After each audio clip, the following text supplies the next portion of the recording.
You are tuned into the Power Station Energy 100 FM. You can, of course, also go to www.economist.com.na to tune in and listen to this previous talks that we've had right here on EconoChat. Let's Talk Business with Mr. Daniel Steinman. Today we are talking diamond prospects. So we've touched on the history of diamonds in Namibia, but also what we are mining in Oranjemund. But Mr. Daniel Steinman, you still seem to be very impressed with what you found there. Maybe we can continue talking about that before we go into the state of the market. Also, just a little bit on the history. The first diamond was discovered in 1908 by, I think it's Joseph Hawala. Yes. I'm not sure if his first name is Joseph, but I know his surname is Hawala.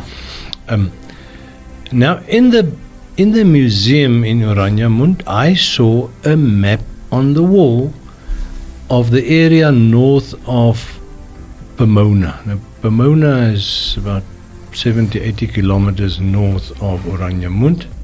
This map was in German, so that immediately caught my attention. And then I looked at the date. It was 1916. Now remember, the South African government, the South African Union troops, they came here and took over German Southwest Africa, the colony, in 1915. So it means this is roughly a year after it became a South African mandated area. Everything there is in German. What that tells me, and this is my historical nose kicking in, is that the South Africans under the Smith's government were clever enough to realize that if they want to share in this prosperity of the diamond industry in German Southwest Africa, they must protect it, not destroy it or disrupt it. Yeah. And that map, that 1960 map, 16, it's 1916, a year after a change of government, still in the language of the previous government, tells me a lot. Now, it tells me that, and I suspect this, that the diamond industry was never really affected by the local little skirmishes here. But remember, that was part of the First World War. Yeah. Because the South African government came in here as a vassal of the British Imperial government. It wasn't the South Africans taking over Namibia at that time. Yeah. It was the English government taking it over. South Africa was just the agent. Because South Africa themselves, they were a colony of England. Yes.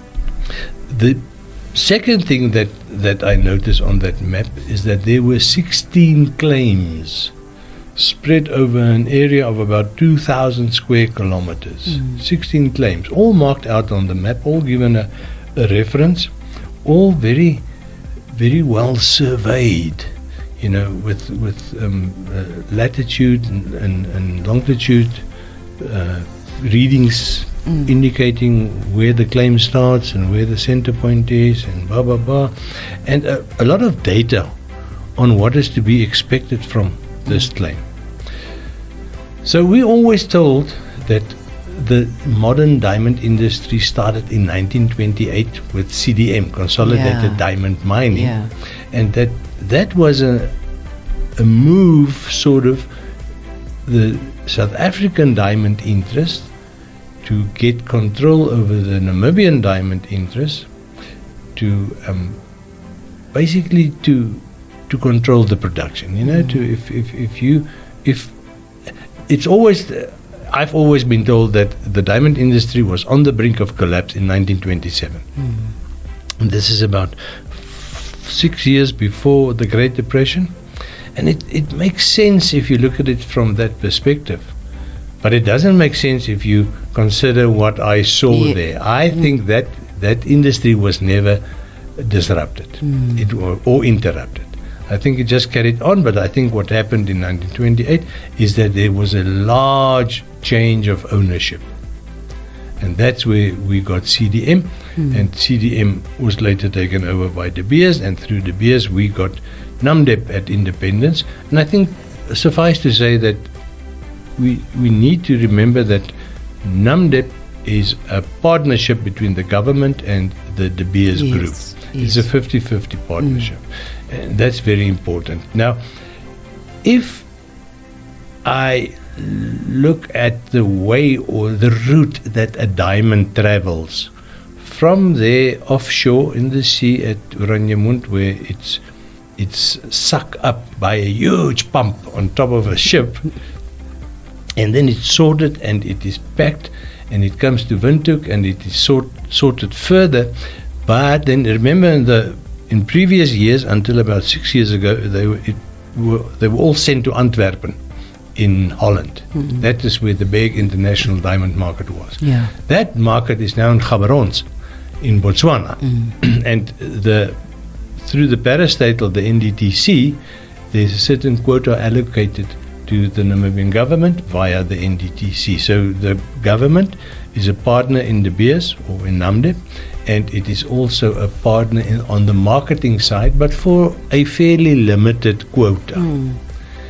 Now, I listen every month to the Rappaport. Martin Rappaport is the founder of a huge company in the United States, the Rappaport Diamond Group.